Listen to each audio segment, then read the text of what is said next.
Alright, so let's go ahead and install the operating system on our Linux box. As you can see, I am choosing the hard drive itself.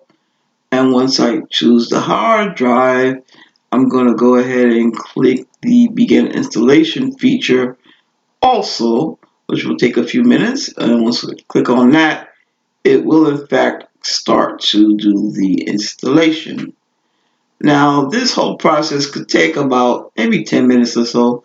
As you can see here, it does highlight the fact that I need to choose a destination storage device. I'm doing that as well.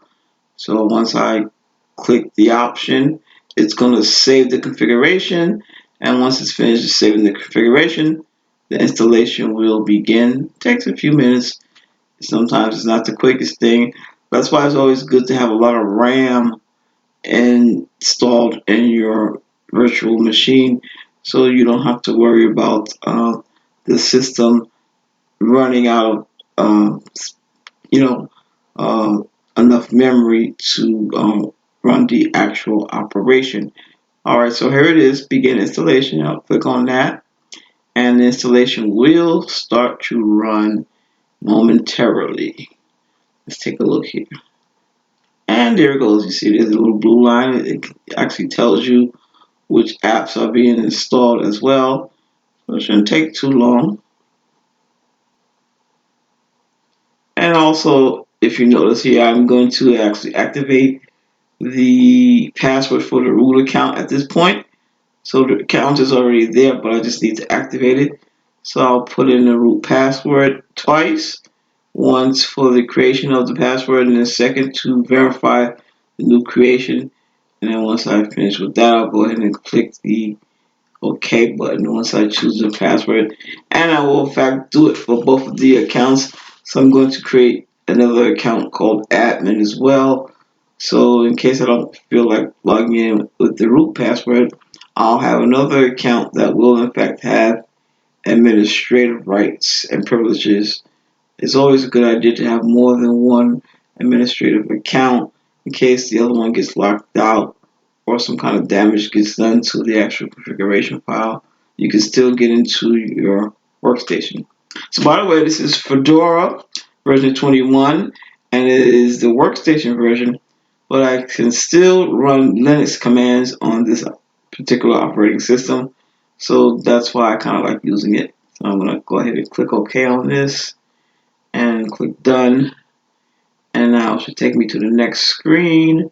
And so the next set of items that will appear should be some of the apps once we get logged in to the workstation itself.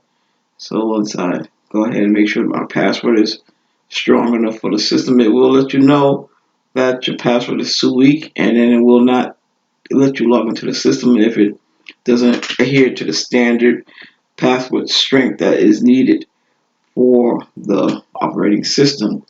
So I'm going to change that around. We'll see what happens here. It should take it. It says strong. That's a good sign.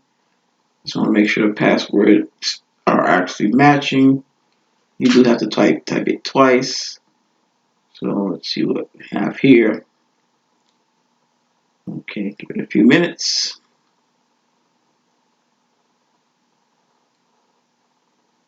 Okay, I'm going to click on done. And there we go. It's still doing the install. It's fine. But now I have two accounts to log into as well. All right. I'll do the same thing for the second account. Which is, remember I called it admin. And I'm going to uncheck the request password at login box because I'm going to actually put in my password. So I don't need to have that information there. Okay, saying that it's strong, which is it means that it really like the password that I use. And once I get that running, I'll go ahead and click the done button as well. And we'll be in business.